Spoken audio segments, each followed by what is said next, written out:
మాజీ మంత్రి విడుదల రజనీ చేసిన వ్యాఖ్యలను పల్నాడు జిల్లా చిలుకలూరిపేట పట్టణ టీడీపీ అధ్యక్షులు సమద్ ఖాన్ ఖండించారు. తనపై తన కుటుంబంపై వైసీపీ నేతలపై కూటమి కార్యకర్తలు దాడులు చేస్తున్నారని విడుదల రజనీ చెప్పడం హాస్యాస్పదమని కొట్టివేశారు. 7 నెలలుగా వైసీపీ నాయకులు కార్యకర్తలపై అక్రమ కేసులు పెడుతుంటే ఇన్ని రోజులు రజనీ ఏం చేశారని సమద్ ఖాన్ ప్రశ్నించారు. ఇక ఎమ్మెల్యే ప్రతిపాటి పుల్లారావుపై వ్యాఖ్యలు చేయడం సరికాదని విడుదల రజనీకి హితవు పలికారు. 7 నెలల నుంచి గ్రామాన వైఎస్ఆర్సీపీ కార్యకర్తల్ని నాయకుల్ని అక్రమ కేసులు పెట్టించి తెలుగుదేశం పార్టీ వాళ్ళని జైళ్లలో వేయించామంట. ఈరోజు ఈమె మీద మా పిల్లికోటి ద్వారా అక్రమ కేసు పెట్టించామంట. ఒక 2 నిమిషాలకి ఇది నిజమే అనుకుందాం. మరి 7 నెలల నుంచి వైఎస్ఆర్సీపీ కార్యకర్తల మీద తెలుగుదేశం పార్టీ వాళ్ళ మేము అక్రమ కేసులు పెడితే ఈ 7 నెలల నుంచి ఈవిడ ఎక్కడికి పోయిందో పాపం.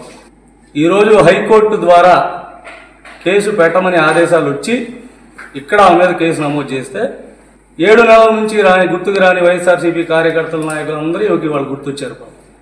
ఇది వైఎస్ఆర్సీపీ కార్యకర్తలు కూడా గమనించాలి. ముందుగా 7 నెలల నుంచి అక్రమ కేసులు పెడితే మాట్లాడిన నోరి వాళ్ళు ఎందుకు మాట్లాడుతుంది? తన దాకా వస్తే కానీ పాపం తత్వం బోధపడాల మాజీ మంత్రి గారికి. మా కుటుంబ సభ్యుల మీద అక్రమ కేసులు పెడుతున్నారు ప్రతిపాటి పుల్లారావు గారు అని మాట్లాడుతున్నారు. 2019 నుంచి 24 దాకా నువ్వు చేసిన పనే ఇది. ఇంగ్లీష్లో న్యూటన్స్ థర్డ్ లా చెప్పావు కదా, for every action there is equal and opposite reaction అని. మీ ప్రభుత్వ హయాంలో మీరు చేసింది యాక్షన్, ఇది రియాక్షన్. గుర్తుపెట్టుకోవాలి మీరు. అమాయకుడైన వాళ్ళ మరిదంట అమెరికన్ సిటిజన్గా ఉండి వ్యాపారాలు చేస్తుంటే అతన్ని ఏదో మేము ఇబ్బంది పెడుతున్నామంట.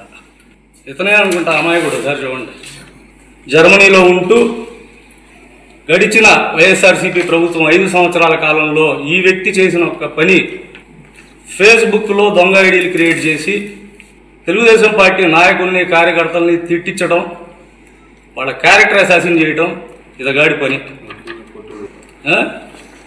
రాము, జర్మనీ రాము ఇతని పేరు.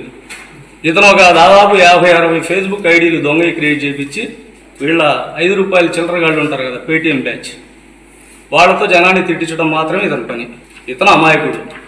నిన్న దావోసుకు మళ్ళీ బాబు గారు వెళ్తే ఇదే అమాయకుడైన మరి ద్వారా ఈవిడ తెలుగుదేశం పార్టీలోకి రావడానికి ప్రయత్నం చేసింది.